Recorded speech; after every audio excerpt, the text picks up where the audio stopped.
So why is the 80s and 90s called the golden era of Muay Thai? I mean, was it really better back then? Or is it just nostalgia?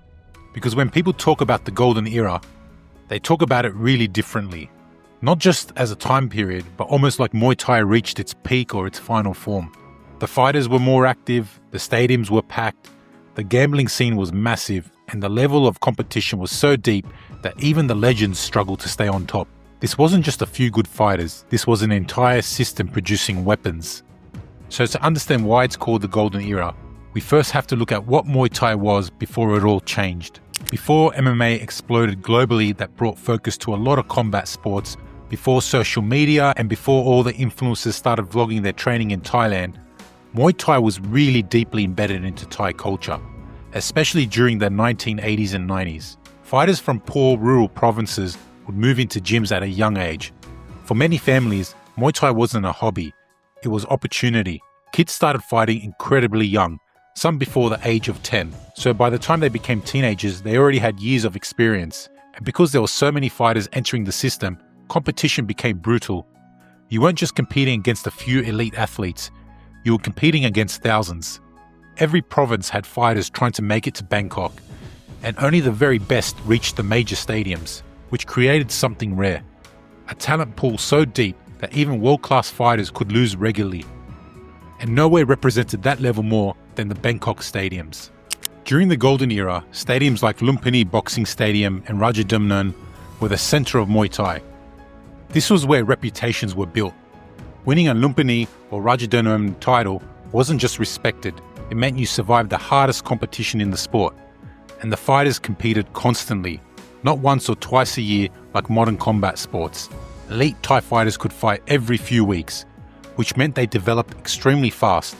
Timing, balance, defense, composure, ring IQ, everything sharpened through repetition. And because fighters were so active, there were endless matchups between elite opponents. Legends constantly fought other legends. And because the level was so deep, many fighters from that era have records filled with losses. But those losses came against other elite stadium fighters. In the golden era, you couldn't protect your record. Now, another major reason why this era became so competitive was the gambling. Muay Thai and gambling were heavily connected in Bangkok stadiums. Large amounts of money were being bet on fights, which meant performances mattered a lot. Fighters who looked weak, hesitant, or emotionally broken could lose support very quickly. The pressure was enormous. But gambling also pushed technical development because gamblers understood Muay Thai deeply. They valued balance, timing, control, composure, not just aggression. That's one reason golden era fighters looked so calm. Even during violent exchanges, the scoring system rewarded dominance without losing balance or posture. A clean body kick could score heavily. Strong knees in the clinch were highly valued. A well-timed sweep could shift momentum instantly. The sport evolved around efficiency, control, and composure. And over time, fighters became incredibly refined, not just tough, skilled, which is why many people believe the technical level peaked during this era. When people watch golden era footage for the first time, they sometimes think it looks too slow. But then they realize something. The fighters are reading everything. Tiny shifts in weight, timing patterns, balance, rhythm. The pace was very calculated. Golden era Muay Thai focused heavily on control and scoring intelligence. Fighters weren't trying to throw non-stop combinations for entertainment. They were trying to win under traditional Thai scoring, which rewarded clean kicks, strong knees, off-balancing, defensive control, and visible composure. That's why fighters from that era often looked incredibly relaxed, even under pressure. And because they fought so often, their reactions became highly developed. Many had over 200 fights before their mid-20s, some far more. That experience created fighters with unbelievable timing and awareness. But eventually, the system that created this era started changing. By the late 90s and early 2000s, Muay Thai started shifting. Thailand's economy changed, entertainment changed, and the stadium system slowly lost some of its dominance. Television format also changed the presentation of the sport.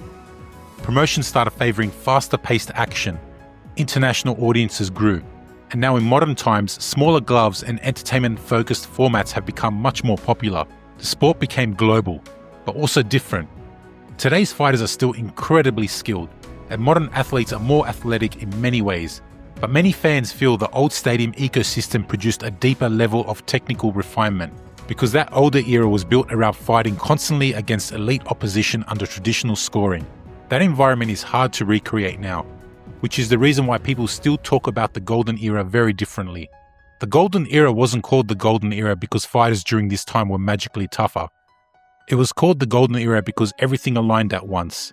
A massive talent pool, constant competition, packed stadiums, traditional scoring, heavy gambling pressure, and fighters gaining experience at an insane rate. It created a level of depth that many people believe Muay Thai has never seen again. And even today, modern fighters, coaches and fans still study that era, because for many people, that was Muay Thai at its absolute peak.